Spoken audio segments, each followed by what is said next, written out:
Mais c'est correct. Oh, j'aurais fait les 100 points ici, ça aurait été plus. Oui, oui, oui, allez-y. Il n'y a pas de problème. C'est bon. Là, attendez, vous l'avez parti, là. OK. Ça va être correct comme ça? Parce que dès que vous partez, là. Non, mais c'est bon. Chez moi, c'est juste voir le. OK. Alors, bonjour. Perdez-moi pas. OK. Alors, bonjour. Alors, nous allons commencer immédiatement. Il est 13h30 et nous avons un après-midi, en tout cas une heure très serrée, très organisée, en parlant de questions de temps. Alors, je souhaite la bienvenue à tous les participants ici, aussi aux gens qui sont en web diffusion. Alors, mon nom est Nicole Labrec, je suis directrice du Centre d'éducation des adultes des navigateurs et je suis aussi membre du comité de concertation du CETREC et ça me fait plaisir d'être avec vous cet après-midi. Alors, pour les gens qui sont en web diffusion, je vous rappelle que vous avez le clavardage pour nous envoyer des questions et on pourra toujours les prendre là, au moment opportun. Nous avons cet après-midi 5 présentations de 6 minutes. Entre chaque présentation, on va avoir 2 minutes là, dans le voyagement, dans le réaménagement des choses. Si vous avez une petite question rapide, ça serait super intéressant de les avoir. Et à la suite des 5 présentations, vous allez avoir 10 minutes de questions supplémentaires, de temps pour des questions supplémentaires. Je vais aussi en profiter pour présenter une équipe de chercheurs qui est ici pour soutenir les présentations ou pour passer des commentaires, poser des questions de précision. Alors, j'ai Mme Sylvie Barma, qui est professeure titulaire à l'Université Laval, Monsieur Jean Bernatchez, professeur à l'Université du Québec à Rimouski, Madame Anne Lessard, professeure titulaire à l'Université de Sherbrooke, et Mme Nadia Rousseau, professeure titulaire à l'Université du Québec à Trois-Rivières. Alors, merci d'être là. Alors, on commence tout de suite avec notre première présentation qui s'intitule Aménagement du temps pour un gage de réussite. C'est animé par Mme Nathalie Labelle. Alors, Mme Labelle est directrice de l'école Amos à la commission scolaire de Pointe-de-l'Île depuis juillet 2014. Elle possède plus de 18 ans d'expérience dans le domaine de l'éducation. Reconnue pour son expertise auprès des jeunes en difficulté scolaire, ayant toujours travaillé en milieu multiethnique, elle se distingue pour sa capacité à amener une équipe à atteindre ses objectifs et à offrir un service exemplaire à ses élèves. Très impliquée dans le milieu communautaire, elle est très dynamique et innovatrice. Elle se démarque par sa grande capacité de planification et d'organisation, ainsi que pour son excellente compréhension des enjeux scolaires. Elle souhaite toujours s'intégrer dans un milieu dynamique et stimulant afin de pouvoir partager son expérience de terrain et sa grande passion. Madame Labelle, oui. Bon, je ne suis pas sûre que je suis hot comme ça, mais en tout cas, je vais essayer d'être à la hauteur dans mon 6 minutes 40. Alors, c'est parti. En fait, aujourd'hui, je viens vous parler de prendre du temps pour collaborer et réfléchir ensemble avec l'équipe école, et ce, dans l'horaire du 8 à 4. OK? Donc, comment on va faire pour que ça fonctionne? Important de prendre du temps. Pourquoi? Bien, pour être plus efficace, pour aller plus vite après, pour qu'on voit des progrès, pour que les gens s'investissent et que les gens se sentent en confiance et puissent voir venir ce qui arrive et être peut-être plus impliqués. Comment on fait ça? On a plusieurs temps d'arrêt. Premier temps d'arrêt, des réunions d'équipe école, c'est-à-dire qu'on utilise nos 20 pédagogiques demi-journée c'est la base de toutes nos rencontres. Donc, c'est là, cet endroit-là, dans nos 20 pédagogiques, c'est un endroit décisionnel, participatif et extrêmement informatif aussi. Donc, on maximise. Ensuite, il y a des rencontres de suivi d'élèves avec l'ensemble des acteurs. C'est 1 fois par semaine, 1 heure, cadré dans l'horaire, c'est obligatoire. La moitié du personnel est là le mardi et l'autre moitié le vendredi. Et on parle de cas d'élèves problématiques à chaque semaine. Autre moment d'arrêt, rencontre direction intervenant, ce qu'on appelle des équipes multi. Donc là, c'est TS, TPS, CP, CO, psychoaide, direction adjointe. On s'assoit 1 fois ou 3 semaines, puis on regarde c'est qui les élèves vraiment problématiques dans notre haut de pyramide, là, pour ceux qui connaissent le I3N, l'intervention à 3 niveaux. Autre temps d'arrêt.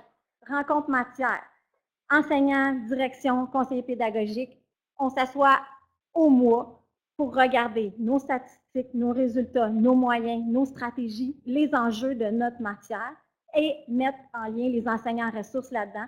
C'est quoi leur rôle, comment on travaille avec eux. Autre temps d'arrêt, les plans d'intervention. Notre école a plus de 300 élèves à plan d'intervention. Donc, chaque enseignant a des plans d'intervention et il y a à peu près 8 rencontres par année avec l'élève. Puis, il y a 2 pédagogiques où la moitié de la journée est dédiée au plan d'intervention où ce que les enseignants peuvent se parler ensemble des élèves. Autre temps d'arrêt, rencontre pour le développement pédagogique en équipe niveau, équipe matière. Les équipes matières se font à chaque séance entre eux, mais les enseignants nous demandent à certains moments de l'année un temps d'arrêt pour développer quelque chose. Et ça, c'est toujours autorisé. C'est variable, ça dépend des matières, ça dépend des années. Autre temps d'arrêt, rencontre d'élèves, de soutien d'élèves. Ça, c'est du 1 à 1 ou, dans l'intervention à notre niveau, des sous-groupes d'élèves. Ça se fait par l'ensemble des intervenants. Enseignants à leur niveau, TES, TTS, direction, et on est vraiment sur des interventions de sous-groupe et des interventions individuelles. Autre temps d'arrêt, rencontre équipe-école pour réfléchir, réguler sur nos cibles et nos objectifs. On a 4 moments où on régule énormément. On a une rencontre qu'on appelle les échecs. 2 fois par année, on regarde tous les élèves en échec. On a une autre rencontre, c'est dans la même chose, c'est les bilans. On regarde c'est qui nos élèves difficiles puis comment on va intervenir. Puis, il y a l'aspect plus bilan 2 fois par année où il y a un questionnaire que l'ensemble de l'équipe école remplit et qu'après ça, en janvier et en juin, on donne la rétroaction et c'est là-dessus qu'on base la planif après. Les bilans de résultats, on les fait en équipe matière, puis 2 fois par année où on regarde vraiment nos statistiques et que c'est là-dessus qu'on se base avec nos choix en équipe école pour planifier le reste. Finalement, là, je vous ai montré tous les temps d'arrêt, mais pourquoi on fait ça? C'est pour prévenir. Plus on prévient, plus c'est facile, plus le personnel est calme, plus les gens deviennent exigeants et apprennent à réfléchir ensemble et on est capable de voir venir. Ce qui nous amène à, pour ce faire, il faut avoir du temps et pour avoir du temps, il faut réfléchir. Et réfléchir, il ne faut pas le faire seul. Il faut en faire une partie seule comme direction, mais il y a une équipe qui va avec nous, qui est moi, mes PNE, mon personnel non enseignant, qui m'aide à planifier, organiser tous ces temps d'arrêt-là pour pas que ça soit improvisé. On planifie comment?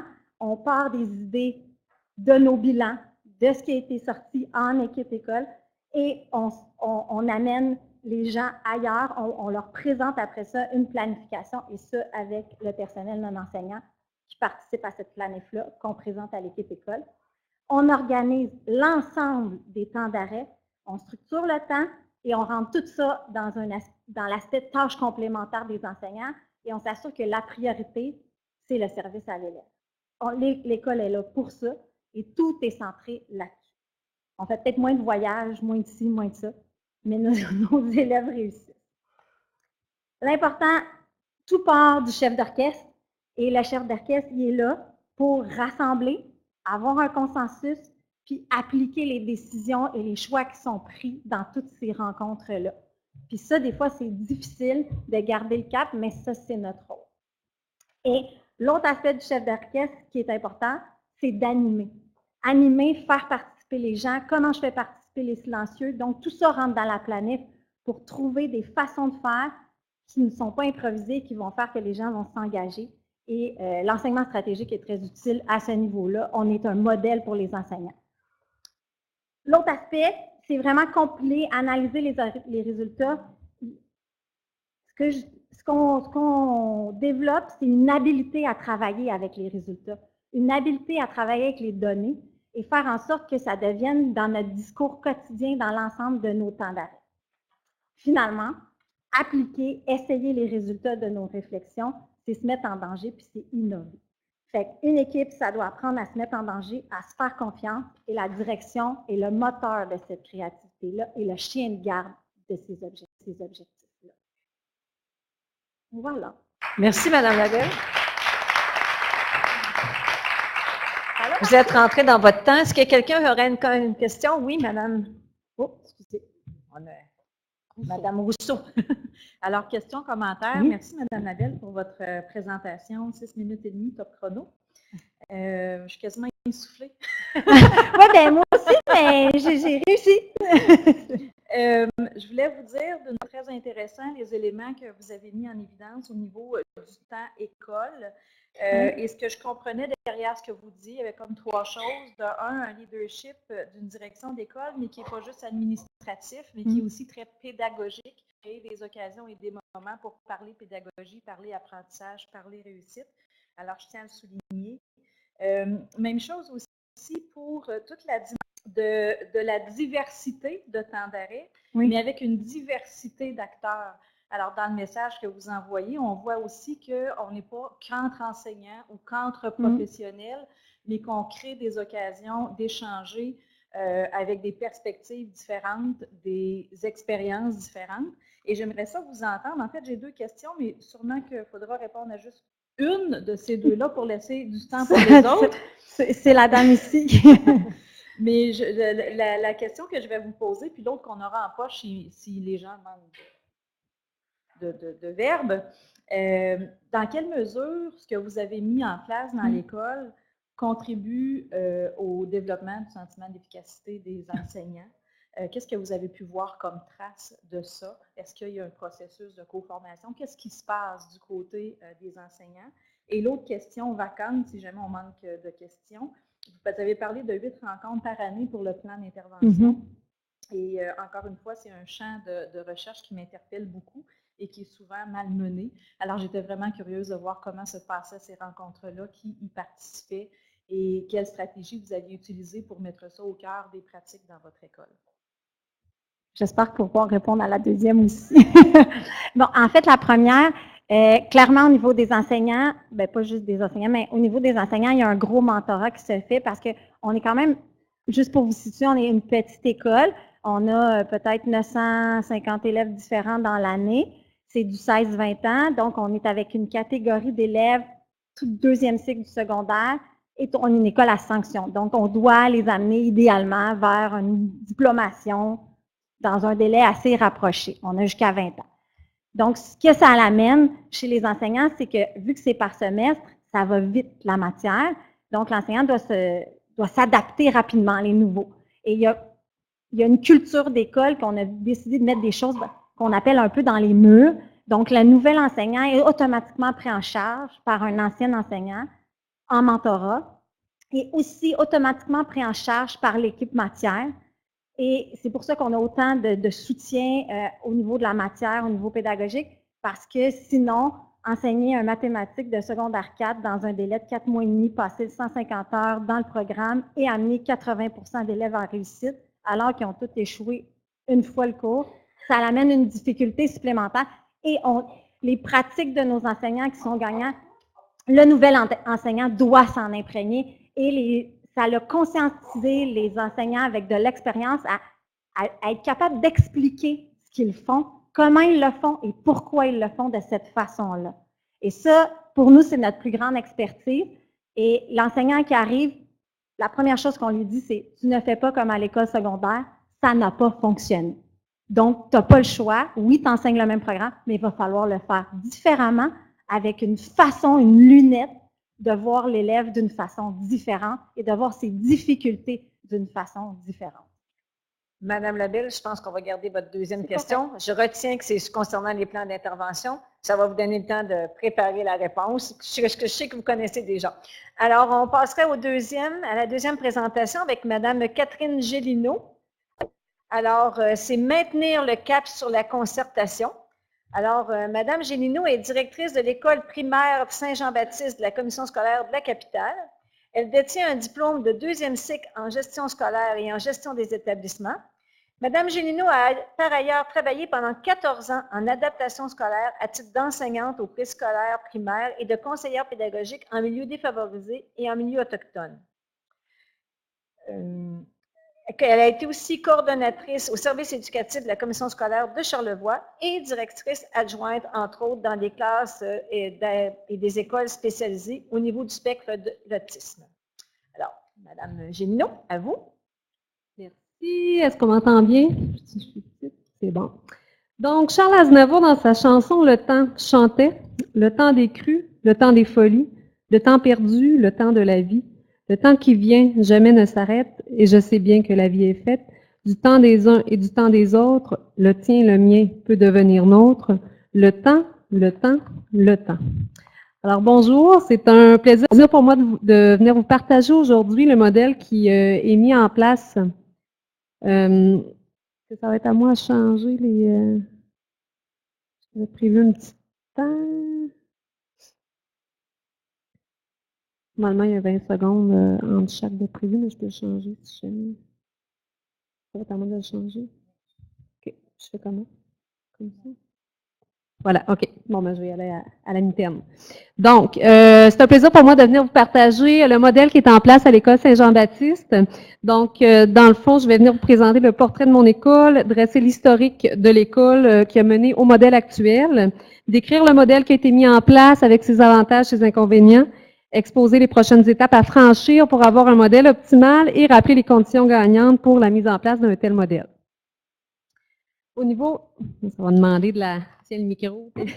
Au niveau des objectifs poursuivis, dans le fond, la présentation a pour principal objectif de venir vous présenter un modèle qui peut favoriser la concertation du personnel tout en permettant le développement, le développement global des élèves. Puis, ultimement, j'espère que le modèle présenté va vous donner des bonnes idées parce que c'est un modèle auquel je crois infiniment. Notre école, en quelques mots, donc École Saint-Jean-Baptiste, qui est une école primaire située au centre-ville de Québec, environ 330 élèves, un peu plus de 50 membres du personnel, dont 25 enseignants, 20% des élèves qui ont un plan d'intervention, ce qui est pas mal ce qu'on peut retrouver dans nos écoles, mais on peut penser que la concertation peut prendre tout son sens avec ce contexte-là, et un taux de monoparentalité élevé. Donc, des familles qui ont moins de temps, moins d'argent pour toutes sortes d'activités, puis on verra plus loin que le modèle qui est mis en place vient répondre à un besoin important à ce niveau-là.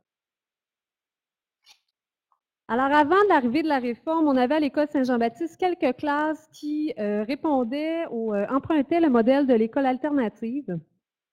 Comme ce modèle-là était nouveau, les enseignants à l'époque ont demandé d'avoir du temps prévu pour s'asseoir, planifier ensemble et développer leur expertise. Et de là est apparu le modèle des mercredis PM qu'on a renommé, rebaptisé l'année passée, les mercredis de découverte.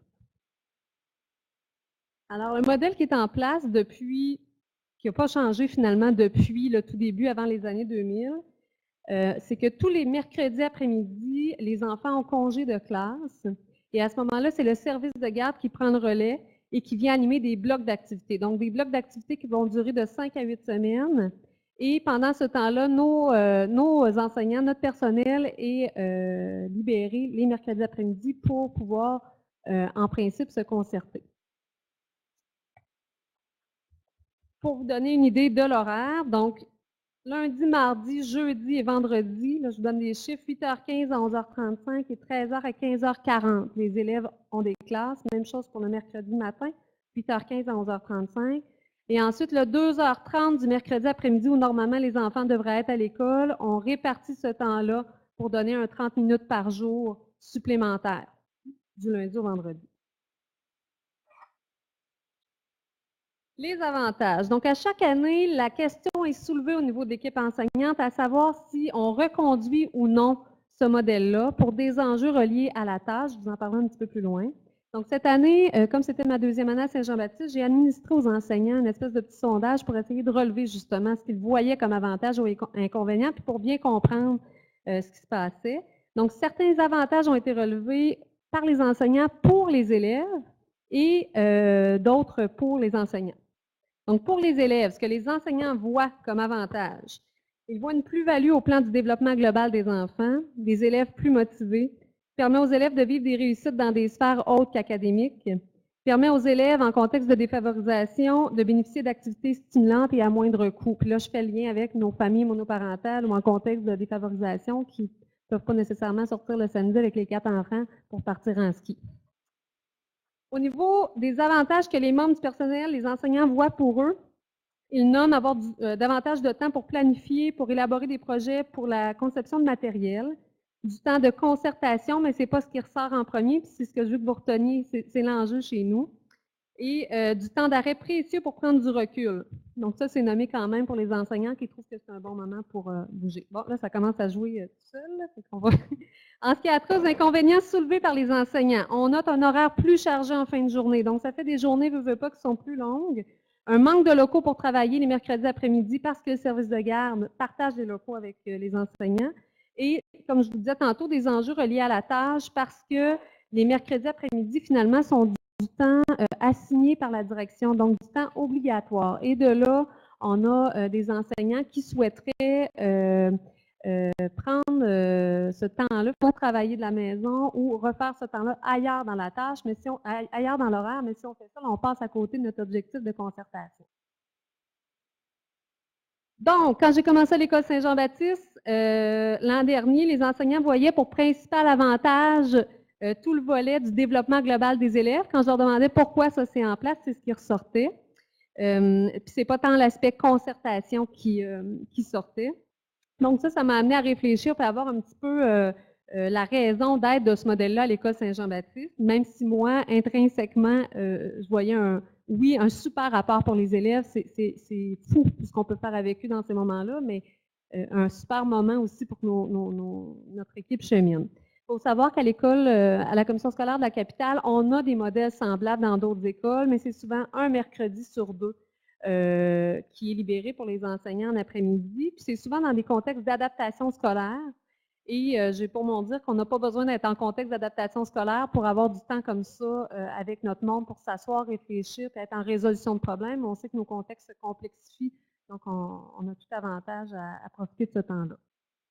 Donc, pourquoi la concertation?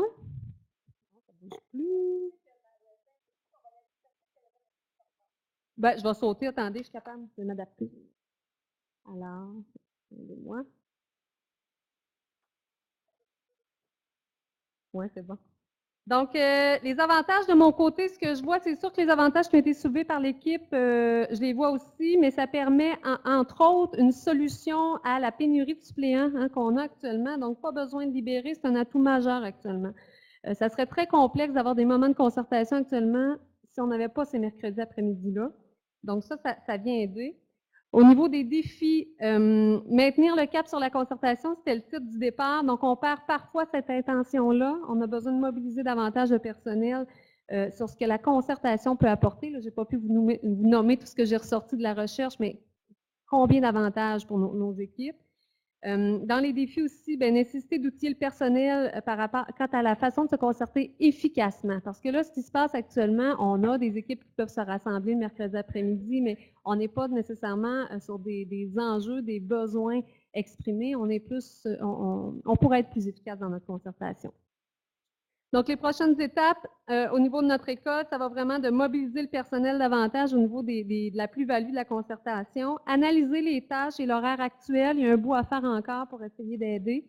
Mettre en place une communauté d'apprentissage professionnel. Ça peut être un beau contexte pour faire travailler notre monde vers un but commun.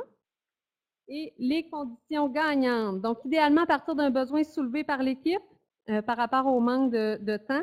Lors de l'affichage des postes, s'assurer que le personnel soit avisé que cette structure-là est en place. Amener notre personnel à considérer les pratiques collaboratives essentielles à la réussite des élèves. Avoir une équipe de service de garde mobilisée parce que là, eux portent, puis ils sont souvent à côté de ce qu'ils font normalement les mercredis après-midi. Puis avoir des parents mobilisés qui croient en ce modèle puis qui en voient la plus-value. Du côté de l'école Saint-Jean-Baptiste, je vous dirais qu'actuellement, c'est les parents qui demandent à avoir ce modèle-là en place. Je vais terminer là-dessus. Merci, Mme Gélineau. Beaucoup. On va prendre une petite minute de questions. Oui, bonjour, Bonjour. Sylvie Barman. C'est ça, je vous félicite vraiment pour votre initiative. Alors, ma réaction à chaud, parce que j'avais votre PowerPoint, mais j'ai vraiment pris plaisir à vous écouter, c'est que finalement, j'ai eu l'impression que le mercredi après-midi, vous avez besoin de prendre une grande respiration, c'est ça? Exact. Et puis, ça correspond vraiment à un besoin. Fait que je vais d'abord parler un petit peu de la recherche, en quoi je peux éclairer un petit peu ce que vous faites, puis après ça, je vais vous poser quelques questions. C'est que finalement, du point de vue d'un cadre avec lequel on travaille, les chercheurs au CRIRES, dont je suis la directrice, c'est que le temps, ça fait vraiment partie des règles, les premières règles à mettre en place pour faire en sorte que la division du travail, la gestion de l'espace et puis l'échange avec les collègues de la communauté éducative là, se fasse. Donc, c'est un très, très bon pas dans la bonne direction. Maintenant, quelque chose qui me frappe aussi, c'est la question de l'état de besoin dont vous parlez beaucoup, que vous nommez. Donc, il y a un besoin, mais ce que je sens, c'est que peut-être vos enseignants, si ils font sentir qu'il y a quelques réticences et tout ça, la question que je vous posais, c'est est-ce que vos enseignants, est-ce qu'ils ont eu à s'exprimer sur la façon dont ils voudraient vraiment occuper ce temps-là le mercredi après-midi? Ce qui ressort actuellement, les besoins, c'est d'avoir du temps pour planifier, pour monter du matériel. C'est comme si on n'avait pas une culture tant on s'est jamais exercé, je vous dirais, à s'asseoir autour d'une table puis se concerter sur des problématiques d'élèves ou on le fait en plan d'intervention, mais ou sur des besoins X ou des chantiers X. Donc, oui. Est-ce qu'ils font, quand ils disent qu'ils veulent produire du matériel, est-ce qu'ils veulent le faire avec d'autres ou ça? Avec d'autres, ça peut être avec d'autres. OK. Je vais être obligée de vous interrompre, malheureusement. Bon, d'accord, mais en tout cas, félicitations. Et puis, la question des parents est intéressante, puis elle est vive aussi, parce qu'il faut vraiment les mettre à partie aussi, surtout dans un contexte où ils sont monoparentaux. Donc, les inviter à participer à vos activités aussi. Merci. Merci. Merci, Mme Gélineau. Alors, vous voyez, on bouscule hein, le temps, c'est toujours le temps qui nous pousse. Alors, on passera à notre troisième présentation pour gagner en efficacité dans les comités de gestion avec Mme Madeleine Dugas. Mme Dugas est directrice générale de la Commission scolaire des Phares. Elle est titulaire d'une maîtrise en gestion d'éducation et de formation de l'Université de Sherbrooke. Elle œuvre dans le milieu scolaire depuis 23 ans. D'enseignante au primaire à direction adjointe d'une école secondaire, elle devient coordonnatrice à l'enseignement pour ensuite poursuivre sa carrière comme directrice d'école primaire. Elle contribue également au service des ressources humaines de la Commission scolaire des Phares à titre de conseillère cadre depuis 2 ans. Très impliquée dans sa communauté et véritable passionnée de l'éducation, Mme Dugas a à cœur la réussite des élèves. Cette dernière a également la conviction profonde que le leadership axé sur le changement ainsi que sur l'approche collaborative sont les clés de la cohérence dans les organisations scolaires. Elle prône d'abord et avant tout la communication et l'authenticité. Madame Dugas. Alors voilà, pour débuter, bien sûr, je vais aller un peu avec un historique. Comment prendre le temps avec des équipes de gestion. Nous étions une commission scolaire en gros déficit budgétaire quand j'ai commencé comme DG. Donc, l'organisation apprenante devenait un incontournable pour nous. Quand on dit organisation apprenante, on dit processus efficient. Donc, nous étions dans un changement. L'organisation apprenante nous tenait à cœur notre projet éducatif, notre plan de réussite, le plan d'engagement vers la réussite. On retrouvait des valeurs qui nous étaient propres, dont la bienveillance, recherche de l'harmonie collective. C'était un incontournable chez nous. On pouvait voir également l'universalisme comme valeur, l'ouverture d'esprit et la recherche de collaboration. Nous voulions vraiment intégrer cette valeur-là et l'accomplissement. Donc, l'investissement des individus dans certaines tâches du groupe et la contribution au bien-être collectif. Donc, du plan stratégique et aller au plan d'engagement vers la réussite. Nos rencontres étaient, pour ceux qui connaissent un peu la structure, comité consultatif de gestion, nos CCG, plusieurs comités, les équipes de gestion de service, j'avais aussi une équipe. On voyait que nous avions peu de suivi et d'évaluation. Le climat était très lourd et on avait réellement un sentiment d'inefficacité. Questionnement de la direction générale. Est-ce possible de ramer dans le même sens avec cohérence et satisfaction? Comment intégrer l'organisation performante et apprenante? Comment créer des rencontres efficaces? Et là, je me mettais moi-même en questionnement, bien sûr. Est-ce que mon intention est toujours claire dans ces rencontres-là? Pourquoi c'est si lourd? Comment éviter l'éparpillement? Une direction nous amène un sujet quelconque. Pourquoi il faut toujours ramener, recentrer? Il n'y avait pas beaucoup de place à la discussion. Donc, on a décidé de passer un sondage, j'ai décidé de passer un sondage aux membres du CCG. Et là, je me questionnais sur comment arriver à l'efficacité de nos rencontres et comment toutes les personnes présentes puissent-elles terminer leur journée avec satisfaction. Parce que souvent, ce n'était pas juste moi qui n'étais pas satisfaite, c'était les gens qui participaient à ces rencontres. Comment identifier les responsabilités de chacun lors des rencontres? Puis est-ce toujours au central de proposer les thèmes des différentes rencontres? Est-ce qu'une direction ne pourrait pas amener un thème pour une discussion qui serait vraiment très intéressante? Donc, on est arrivé à des constats après ce sondage-là. Ce que les directions nous ont dit, trop d'informations à retenir en une seule journée. Le baluchon était très plein. L'information arrivait par silo. Donc, chaque service défilait ses informations. Et l'ordre du jour était trop laborieux. Ce qui faisait que, comme animatrice, il fallait toujours que je ressente peu d'apprentissage en profondeur, je dirais même pas d'apprentissage en profondeur, et peu de place au discours commun. Donc, chacun pouvait partir avec un peu de ses propres perceptions.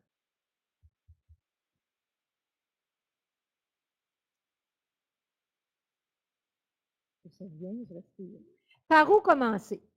Donc là, j'ai partagé avec mon équipe de gestion quelle stratégie. Changement de culture organisationnelle, on s'en allait vers ça. Un arrimage du central avec les établissements. Hein? M. Fallon est arrivé à temps avec son Middle Center. On s'est dit, c'est là que ça peut faire une différence. Et là, on s'est dit, ouais, changement de culture organisationnelle, c'est un gros chantier. L'arrimage entre l'organisation performante et l'organisation apprenante. Développer une culture de collaboration efficace. Puis là, l'arrivée des COP avec la recherche, le cadre théorique. Donc, la table était mise pour apporter un changement efficace. Leadership, cohérence. Donc, oui, j'étais là, mais j'avais besoin d'être supportée. Je pense que j'avais besoin de mon équipe, j'avais besoin des gens autour de moi. Vision partagée, culture de collaboration, intégrer les pratiques probantes. L'intelligence collective, c'est pas parce que tu es directeur des ressources matérielles que tu connais rien en pédagogie. Donc, les résultats qu'on en a eus, c'est que nous avons fait 3 tables bien structurées avec identifier les rôles, les mandats de chacune de ces différentes tables, une meilleure préparation interservice, une évaluation des rencontres et un suivi nécessaire, établir un lien de cohérence entre les tables et nos COP. Donc, le CCG est devenu un comité consultatif de gestion, c'est-à-dire rencontre en grand groupe sur des éléments de consultation, moins d'informations, donc se donner le temps d'intégrer et de transmettre ce qui est nécessaire, 2-3 heures de rencontre et 4 fois par année. Et ça fonctionne. Les tables ateliers, on a dit on va faire ça également, table sur un objet précis. Ça peut être une conception d'un document, ça peut être une résolution de problème, ça peut être de la formation. C'est un peu comme nos anciens comités, mais élargi afin d'avoir l'opinion de tous, répartis en 3 ateliers dans une demi-journée. Et nous avions bien sûr les tables de direction où là, travail en équipe, travail de collaboration, partage, échange, ce que ça a permis, c'est une compréhension commune, table pour les services et non pas juste pédagogiques, ressources matérielles, financières peuvent aussi faire des tables, présence des acteurs selon les thèmes. En conclusion, l'apport de tous, c'est la condition gagnante, diminution du clivage entre le central et les écoles, discours commun, les communautés de pratique, même avec les directions de service, et les silos sont beaucoup moins apparents. À ce jour, la culture de changement est bien amorcée, on en est fiers, tout n'est pas parfait, mais nous voyons la progression. Le défi actuel, aller à l'essentiel, assurer le suivi de nos actions et évaluer la progression. C'est un défi continuel. Et à venir, donc, assurer le suivi, évaluer ce grand changement, revenir constamment sur cette vision partagée, partager nos bons coups, poursuivre la préoccupation de la cohérence avec cohérence et bien sûr intégrer les différents cadres théoriques, mais ceux avec lesquels notre organisation, on est bien et on veut aller plus loin avec ça. Merci beaucoup. Monsieur Provencher? Bernatchez, oui, Bernatchez, bonjour. excusez-moi. Pas de problème. Jean Bernatchez, je suis professeur en administration et politique scolaire. D'abord, merci et bravo pour votre contribution, c'est très apprécié.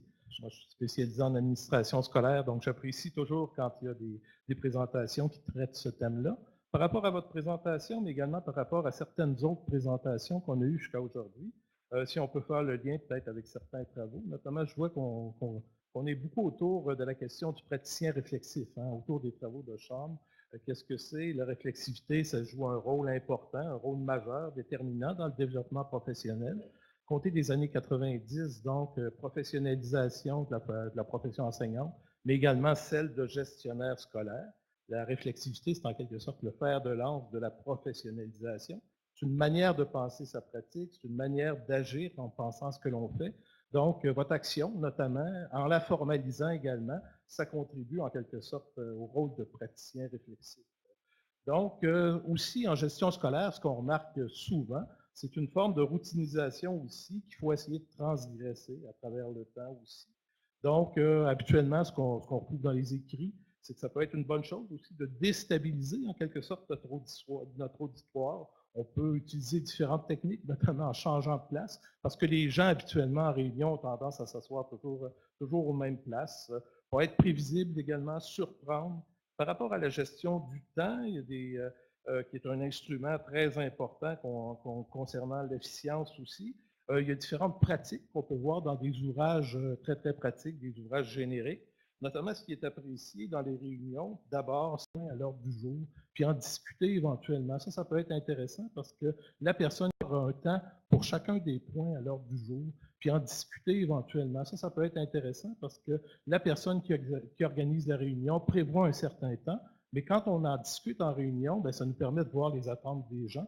Puis parfois, des points qu'on pensait qui nous prendraient 5 minutes, bien, l'auditoire nous dit qu'il faudrait plutôt consacrer une demi-heure par rapport à ça. Question du changement de culture aussi, qui est particulièrement complémentaire au changement de pratique. Des valeurs fort importantes, d'après moi, que vous soulevez, bienveillance, harmonie collective, dans une société qui prône la compétition comme source de progrès. Donc, on peut proposer un autre paradigme, en quelque sorte. Moi, il y a un ouvrage qui m'a beaucoup influencé, c'est celui de l'entraide comme facteur de l'évolution. Très vieil ouvrage de 1902, mais en même temps, il y a plusieurs autres classiques qui ont été écrits de ce côté-là. Ma question, est-ce que vous avez l'impression que la volonté de changer la culture va se heurter à plus d'obstacles que la volonté de changer les pratiques? Madame Dugas, on retient ça, volonté de changer, volonté de pratique, et on revient par la suite. Il faut laisser la place à Madame Doyon. Alors, pour un plan d'accompagnement et de concertation, alors Christine Doyon est conseillère pédagogique au primaire à la commission scolaire Beauce-et-Chemin depuis 13 ans. Elle détient un baccalauréat en enseignement préscolaire primaire de l'Université de Sherbrooke. Elle a aussi enseigné pendant 21 ans à des élèves du premier cycle du primaire. Alors, elle est prête pour nous faire cette belle présentation.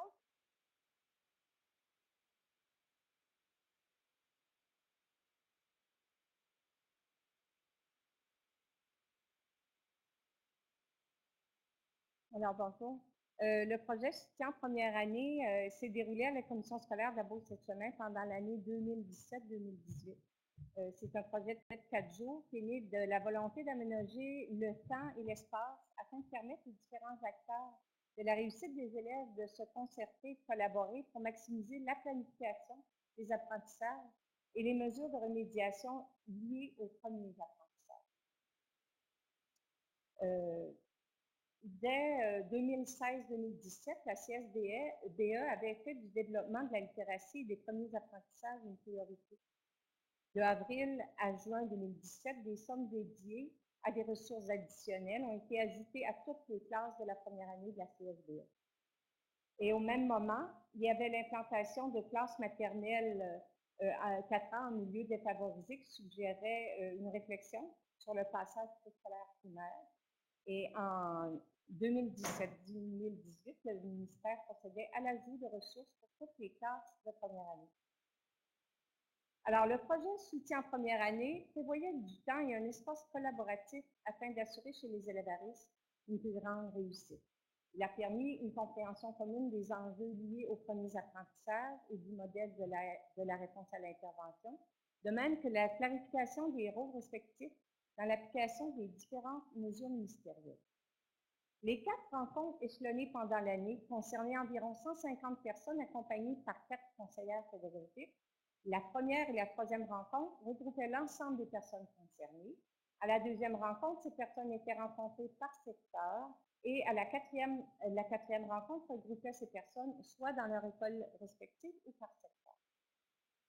La première rencontre portait sur le développement de la littératie, la contribution des différentes mesures à la prévention et à la réussite en littératie, la complémentarité des rôles respectifs, l'établissement des portraits de classe et l'évaluation en première année. En octobre, les participants regroupés en équipe école ont pu faire un retour sur leur pratique en évaluant leur rôle dans la prévention des difficultés en lecture et en écriture, en analysant les données recueillies et en planifiant la formation des groupes de besoins, l'aménagement des horaires, la sélection du matériel et d'activités pour les niveaux 1 et 2 et le partage de l'information. La rencontre de janvier fut l'occasion de faire un bilan mi-année et des pistes de réflexion sur la mesure de l'intervention ont invité les participants à se demander, par exemple, les moyens mis en place pour les élèves à risque ont-ils un effet positif sur la progression de leurs apprentissages? Et quels moyens nous permettraient d'observer la progression et le cheminement de ces élèves? La dernière rencontre a permis de faire un retour sur la mesure effective de l'intervention. Cet temps de concertation a aussi permis la planification du 3e portrait de classe et des moyens de transfert de l'information sur le développement des apprentissages pour les parents et les futurs enseignants des élèves à risque et permis le bilan du projet. Parmi les composantes du projet Soutien première année, une cueillette de besoins en formation continue a permis d'offrir des formations à l'extérieur de la structure du projet sur les aspects suivants: les portraits de classe et l'intervention, la planification et l'évaluation des premiers apprentissages en première année, la lecture interactive enrichie et les centres d'apprentissage.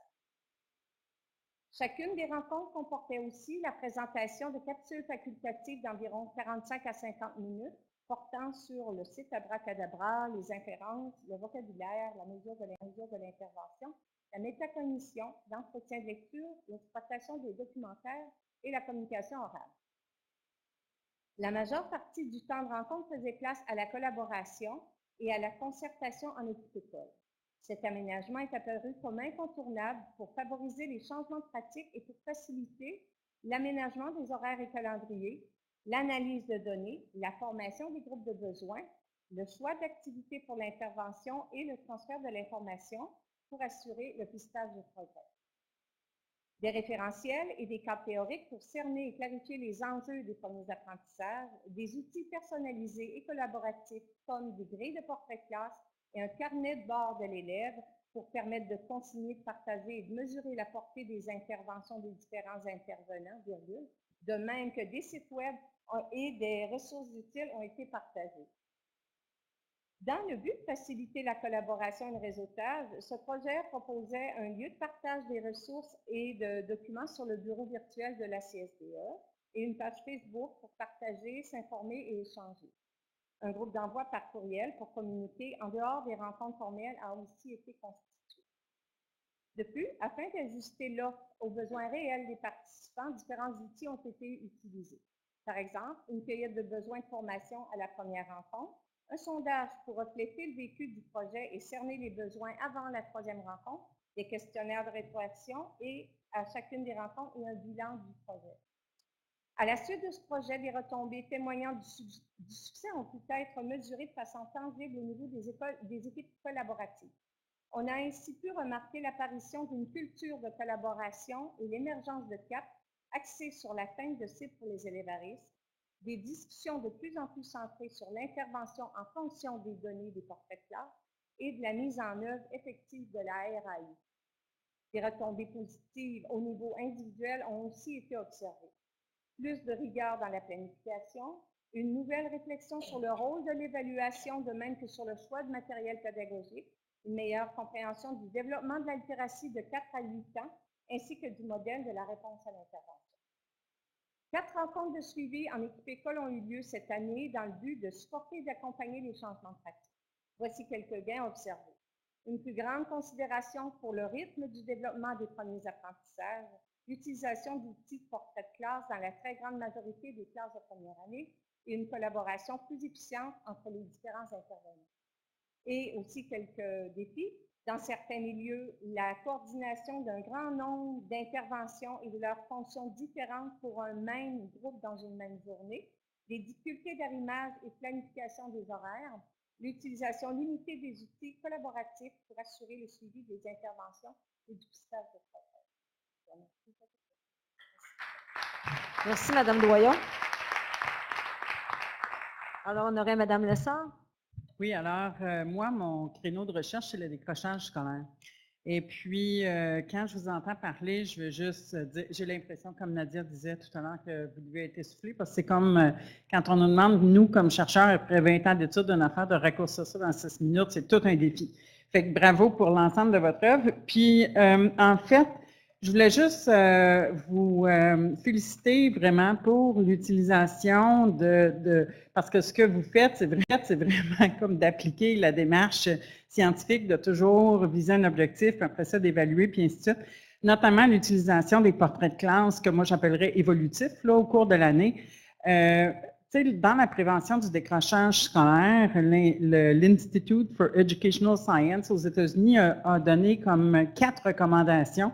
Puis de ce que j'entends, vous en appliquez 3. Fait que c'est vraiment très bon. En fait, c'est parce qu'ils disent notamment de dépister le plus tôt possible ce qui pourrait arriver comme difficulté chez l'élève. Donc, dans le cas qui nous occupe, vous arrivez à faire ça, semble-t-il, dès le départ. Puis ce portrait-là vous permet vraiment de suivre. L'aspect aussi de la lecture, vous avez parlé de la littératie et de la lecture comme outil d'apprentissage pour la prévention du décrochage scolaire. C'est clair qu'il faut savoir lire pour vraiment avoir tous les acquis dans toutes les matières. Donc, en fait, ma question, c'était, avez-vous mesuré les retombées chez les élèves en termes du rendement spécifiquement ou d'autres mesures qui pourraient vous donner une indication que ce que vous avez appliqué maintenant fait des différences par rapport, sachant que ça prend toujours plusieurs années d'implantation avant que ça marche? En fait, on n'a pas mesuré de manière quantitative, mais on peut percevoir, de par les commentaires, la tournée des écoles, on voit clairement les enseignants identifier une amélioration. Ils disent nos élèves sont rendus ailleurs que par le passé.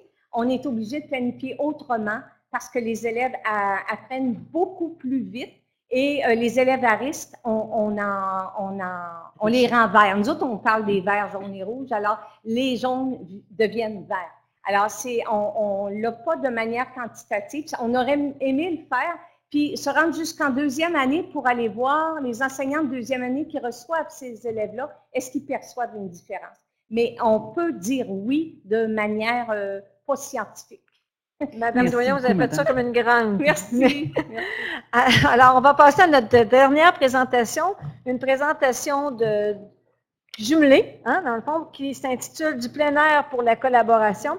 Alors, j'ai tout d'abord Mme Evelyne Gosselin. Alors, Mme Gosselin, après plus de 11 ans à la direction d'école primaire publique en Montérégie, elle a fait le saut au privé où elle est maintenant, depuis 4 ans, directrice générale de l'Académie des Sacré-Cœurs, une école préscolaire et primaire privée de Saint-Bruno. Impliquée dans sa profession, Mme Gosselin a siégé pendant plusieurs années sur le CA de l'Association des directions de la Rive-Sud et depuis décembre dernier, elle est membre du CA de la Fédération des établissements d'enseignement privé. Elle travaille avec son équipe à faire de son école un milieu innovant.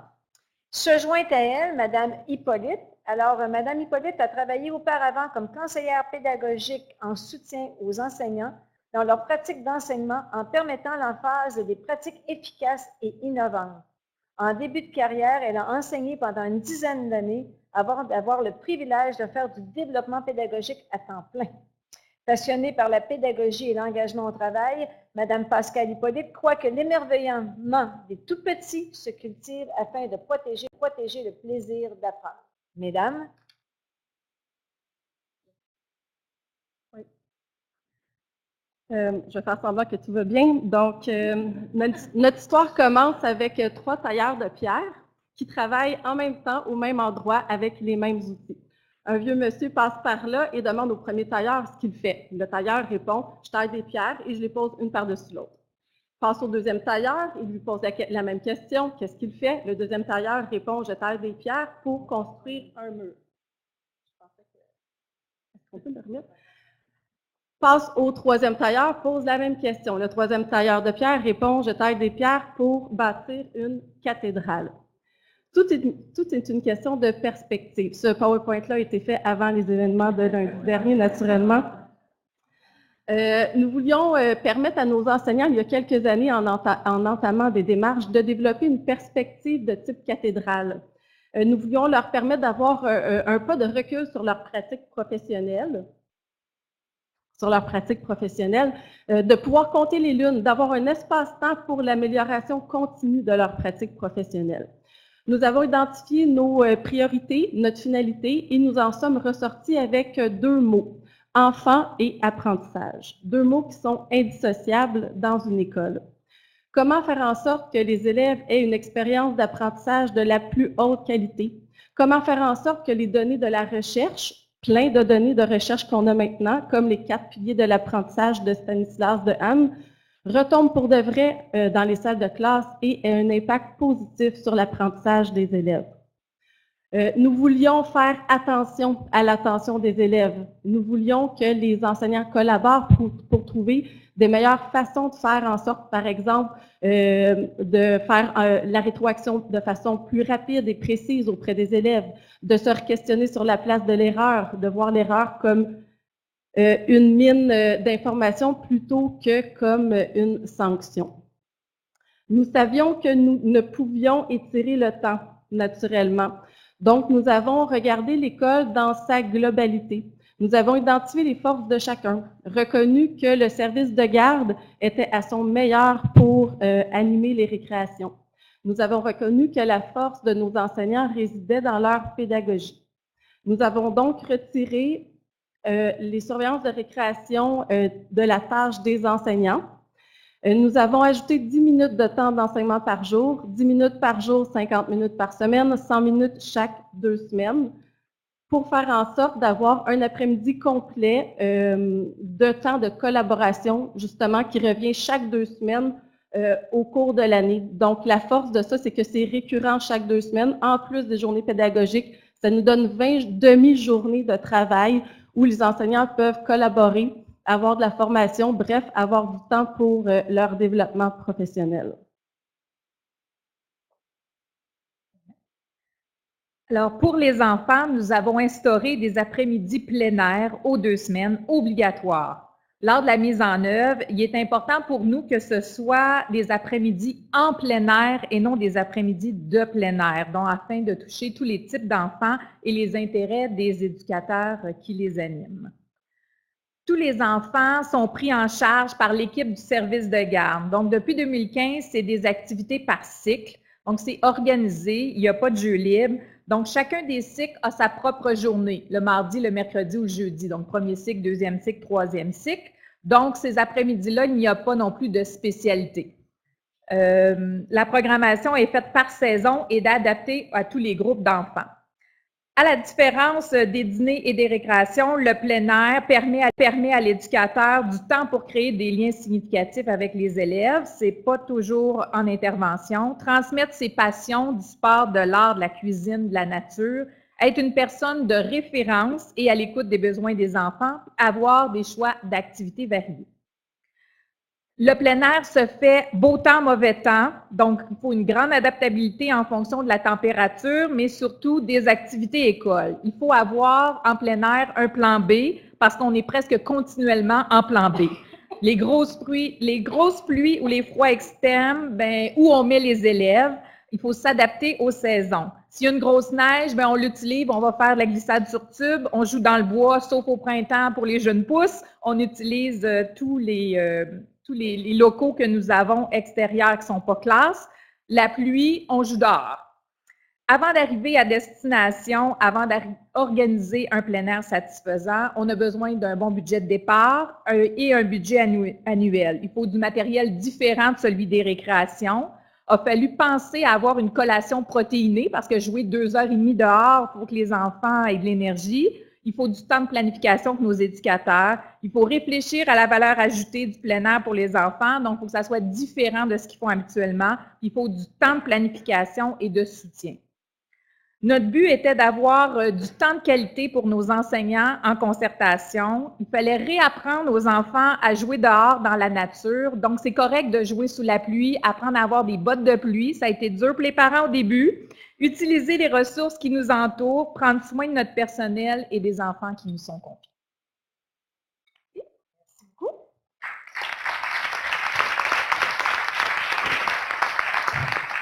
Madame Lessard?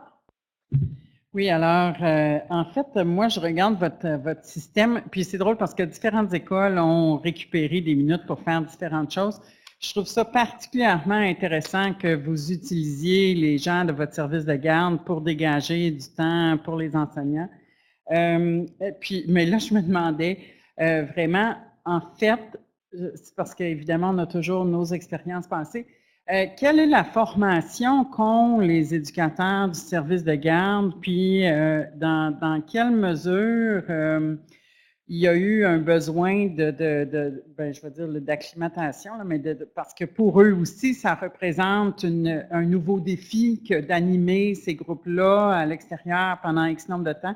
Donc, j'aimerais ça savoir dans quelle mesure là, cette formation-là a été faite. Puis, tu sais, là, vous avez parlé un peu des parents, mais je me dis, ça demande quand même c'est quand même un virage pour eux aussi par rapport à l'équipement nécessaire, à la nourriture à fournir, bon, puis toutes sortes de choses. Puis juste en tout cas, j'aimais l'image du plan B. Puis le dernier élément, je suis allée récemment écouter la présentation d'une chercheure en éducation physique qui préconisait le jeu libre. Fait que je fais juste vous dire qu'apparemment, qu'il y a beaucoup d'avantages aussi au jeu libre. Donc, j'aimerais vous entendre par rapport à la formation des gens du service de garde. Notre service de garde, comme partout ailleurs, là, soit leur technique ou leurs équivalences, mais notre technicien en service de garde a également une technique en loisir, donc ce qui a donné un petit coup de pouce. Et nous, les éducateurs, déjà, comme faisaient déjà la récréation et les dîners, c'était déjà des récréations et des dîners animés. Donc, il y avait déjà un suivi de planification d'activités à ce niveau-là aussi. Donc, on a ajouté à ça, mais c'est principalement mon technicien en service de garde loisirs là, qui les a aidés là-dedans. Et le fait qu'on est parti pour faire ces activités-là, des forces de chacun, donc des éducateurs qui, eux, faisaient du vélo de montagne, bien, on a fait des activités de vélo de montagne. J'ai des artistes, donc on a fait de la peinture extérieure. Et nous, c'était important d'utiliser la nature, l'extérieur, parce qu'on a quand même 50 hectares de terrain dans le bois, boisé, piste d'athlétisme, module de jeu, glissade sur tube à l'avant de l'école. Donc, le but était d'utiliser l'extérieur. Et la deuxième question. Ah oui, les collations pour les parents, c'est parce que nous, une école, c'est un clé en main pour les parents. Donc, les collations et les dîners sont offerts déjà. Fait que c'est l'école qui absorbait ce suivi-là dans le pot. Et oui, on a une partie de jeu libre, mais seulement à des moments là, d'hiver ou en portions, mais il y a souvent des activités organisées en grande partie. Alors, on a eu une belle collaboration de nos enseignants, de nos universitaires, j'oserais dire, ce qui fait que notre période de questions est un peu écourtée. J'aurais une petite minute peut-être pour Mme Labelle, si elle veut venir nous parler de ses plans d'intervention. J'avais noté ça. Une minute. Une minute, okay. Pas plus. C'était vraiment pas simple, les plans d'intervention. Ça fait plusieurs années qu'on travaille à essayer de trouver une solution. Comment on est arrivé à ce que les enseignants rencontrent les élèves? On ne rencontre pas les parents avec l'enfant parce que nos élèves ont entre 16 et 20 ans. On rencontre le parent seulement aux 2 rencontres de bulletins. Idéalement, il y a des parents qui ne se présentent pas, mais ce qu'on est capable de faire, c'est au moins ces 2 rencontres-là. Et les autres rencontres sont seulement entre l'enseignant et l'élève, des fois avec 2 enseignants, dépendamment des enseignants qui sont concernés par la difficulté de l'élève, ou intervenants ou direction, dépendamment des situations. Mais la majorité sont que rencontrés par leur enseignant qui le suit pour faire le suivi et l'enseignant fait le lien avec les autres enseignants. Madame c'est la Labelle, façon qu'on travaille. je vous tasse pour prendre Madame Dugas, peut-être, pour qu'elle nous parle de la volonté de changer de ses intervenants. C'est ce qu'on avait de M. Bonarchuk. Excusez, vous m'avez dit? Il avait parlé de la volonté de changer chez les membres de votre personnel. C'est-à-dire que, est-ce que vous avez l'impression que la volonté de changer la culture dans une organisation se heurte à plus d'obstacles que la volonté de changer des pratiques? C'est sûr qu'un ne va pas sans l'autre. Puis vous savez, je pense que nous, maintenant, la focalisation, on la met sur le changement de culture et non le changement de structure. Donc, ça va répondre à la question. Écoutez, on est des champions, là. Il nous reste 1 minute. J'avais 3 minutes pour faire la fin. Je vais le faire tout de suite. Alors, je vous rappelle que tous les documents vont être en web diffusion là, à partir dans une dizaine de jours. Vous allez être informés par l'infolette du CETREC. Je pense que nos conférencières, je vais arrêter RE parce qu'il n'y a pas d'hommes, méritent une seconde main d'applaudissement, je pense, pour leur implication. Et merci pour votre belle écoute et je vous souhaite un beau prochain atelier.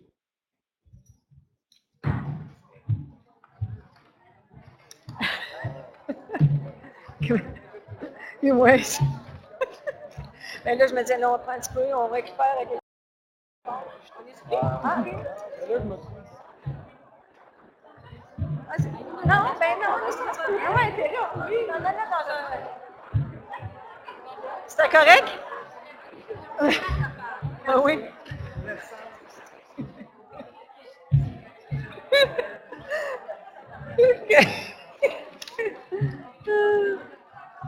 Non, j'en vais au cercle. On va faire un fishbowl. Je ne sais pas c'est quoi, là. Ouais. Ben, merci, madame.